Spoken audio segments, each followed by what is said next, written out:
ఆత్మ నమస్తే.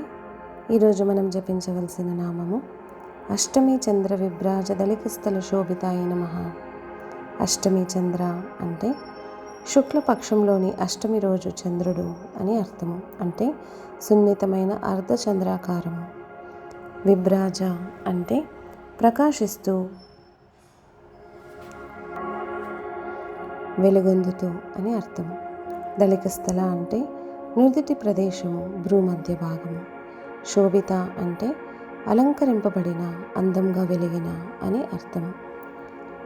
అష్టమి రోజున కనిపించే మృదువైన చంద్రకళల ఆమె నుదిటి భాగం సున్నితమైన కాంతితో ప్రకాశిస్తూ అందంగా అలంకరింపబడి ఉన్న లలితాదేవికి నా నమస్కారము అని అర్థము. ఇప్పుడు కళ్ళు మూసుకొని శ్వాస మీద ధ్యాస పెడుతూ శ్రీ లలితాదేవి యొక్క శాంతమైన దివ్యమైన ముఖాన్ని ఊహించుకోవాలి. ఆమె నుదిటిపై ఒక సున్నితమైన అష్టమి చంద్రకళ మెరుస్తూ ఉందని దర్శించాలి. ఆ చంద్రకాంతి చల్లగా మృదువుగా మీ మనసును శాంతపరుస్తోంది. ఆ కాంతి మీ భ్రూమధ్యంలో అంటే ఆజ్ఞా చక్రంలో విస్తరించి ఆలోచనలను నిశ్చలంగా చేస్తోంది. మీ మనసు నిశ్శబ్దంగా ప్రశాంతంగా మారుతున్నట్లు భావించాలి. ఇప్పుడు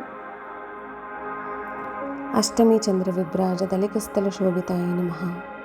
అష్టమి చంద్ర విభ్రాజ దళికస్థల శోభితాయ నమః. అష్టమి చంద్ర విభ్రాజ దళికస్థల శోభితాయ నమః అని జపించాలి.